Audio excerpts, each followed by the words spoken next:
Good morning students. Haloarens.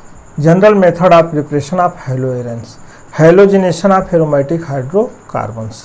First method है, इसमें by direct halogenation of aromatic hydrocarbons, ये direct है।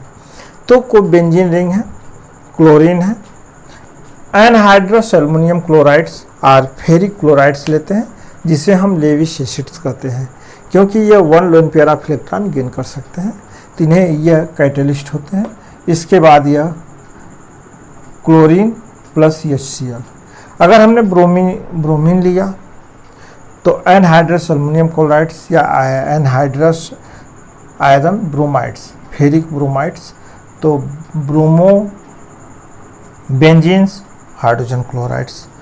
इसके बाद अगर क्लोरीनेशन साइड यानी कि मोर देन 1, यहाँ तो मोनो सब्स्टिट्यूटेस है, तो मोर देन 1 अगर हाइड्रोजन ऐड होते हैं, चाहे क्लोरीन, ब्रोमीन या आयोडीन, तो एनहाइड्रस क्लोरीनेशन है, एनहाइड्रस फेरिक क्लोराइड्स, तो क्लोरीन आर्थो पोजीशन पे आ जाएगा।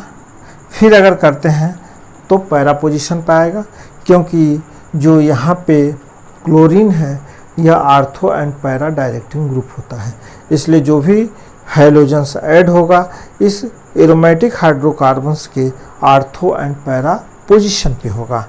फिर उसके बाद ये होता है बाय साइड वाइज और साइड चेन में चाहे यह अल्किल ग्रुप कोई भी हो, मेथिल, एथिल, प्रोपिल जो भी होगा, तो साइड चेन में क्लोरीनेशन हैलोजिनेशन होगा। तो in the presence of sunlight 383 kelvin temperature पे CH2Cl साइड चेन पे हाइड्रोजन साइड होगा और HCl अलग हो जाएगा। सेकेंड मेथड होता है from benzene diazonium salt. Benzene diazonium salt में 3 रिएक्शंस होती हैं, सैंड मेयर रिएक्शंस है, गैटरमान रिएक्शन है और एक है बाल्ज सीमैन रिएक्शन। तो सैंड मेयर रिएक्शन में क्या होता है, जो डाइजोनियम साल्ट होता है, डाइजोनियम साल्ट, इसको हम बेंजीन डाइजोनियम क्लोराइड्स कहते हैं। बेंजीन डाइएजो, जब नाइट्रोजन और नाइट्रोजन के बीच बांड का फॉर्मेशन होगा, वो किसी भी हाइड्रोकार्बन के साथ अगर अटैच होगा तो उसे हम एजो कंपाउंड्स कहते हैं। तो ये हो गया benzene diazonium chlorides. Cuprous chlorides oblique HCl लेंगे, या क्यूप्रस क्लोराइड CO2Cl2 होगा, तो यह क्लोरोबेंजीन नाइट्रोजन्स।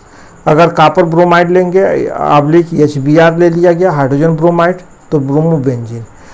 आयोडीन के ऐड के लिए, आयोडोबेंजीन बनाने के लिए पोटेशियम आयोडाइड एक्वस सॉल्यूशन लिया जाता है और उसे वार्म करते हैं बेंजीन डाइजोनियम साल्ट के साथ, तो आयोडोबेंजीन नाइट्रोजन और पोटेशियम क्लोराइड का फॉर्मेशन होता है। तो this reaction is called sand mayor reaction. Second है गैटरमान रिएक्शन। गैटरमान रिएक्शन भी सेम होगी, बट यहाँ पे हम क्यूप्रस क्लोराइड की बजाय यहाँ कॉपर लेंगे, कॉपर मेटल होता है। हाइड्रोजन क्लोराइड्स लेंगे तो क्लोरोबेंजीन, और अगर हाइड्रोजन ब्रोमाइड लेंगे तो ब्रोमोबेंजीन का फॉर्मेशन होगा। तो यह रिएक्शन थी गैटरमान रिएक्शन। थर्ड है बाल्ज सीमैन रिएक्शंस। बाल्ज सीमैन रिएक्शन में बेंजीन डाइजोनियम क्लोराइड्स की रिएक्शन जो है फ्लोरोबोरिक एसिड के साथ कराई जाती है, इंटरमीडिएट कंपाउंड्स बनता है, फिर इसको हीट करते हैं तो फ्लोरोबेंजीन का फॉर्मेशन होता है। This reaction is the most important reaction. फिर थर्ड मेथड है हुन्स-डीकर रिएक्शन। हुन्स-डीकर रिएक्शन में कोई भी सिल्वर साल्ट सब बेंजोइक एसिड्स रहते हैं। सिल्वर साल्ट सब बेंजोइक एसिड की रिएक्शन ब्रोमीन के साथ कराने पर कार्बन टेट्राक्लोराइड की प्रेजेंस में इसको हीट करते हैं, तो आफ्टर द हीटिंग ब्रोमोबेंजीन का फॉर्मेशन होता है। फिर फोर्थ मेथड है फिनाल के साथ। फिनाल के साथ रिएक्शन जो होती है, फास्फोरस पेंटाक्लोराइड्स या फास्फोरस ट्राइक्लोराइड्स दोनों रिएक्ट कर सकते हैं। तो फास्फोरस पेंटाक्लोराइड के साथ इसकी रिएक्शंस होती है तो क्लोरोबेंजीन बनता है। फिर इसके बाद फिफ्थ मेथड है आपका राइचिंग मेथड्स। राइचिंग मेथड्स में डायरेक्ट बेंजीन से क्लोरोबेंजीन की फॉर्मेशन होती है। तो बेंजीन से क्लोरोबेंजीन बनाने के लिए बेंजीन्स के 2 मॉलिक्यूल्स लेते हैं, हाइड्रोक्लोरिक एसिड लेते हैं, in the presence of oxygen उसका ऑक्सीडेशन होता है, एंड प्रेजेंस होती है क्यूप्रिक क्लोराइड्स की, और क्यूप्रिक क्लोराइड की प्रेजेंस में इसको हीट करते हैं तो क्लोरोबेंजीन का फॉर्मेशन होता है। तो जो ये रिएक्शंस हैं, ये रिएक्शन सब मोस्ट इम्पॉर्टेंट रिएक्शन है, इन रिएक्शंस को याद करना होता है।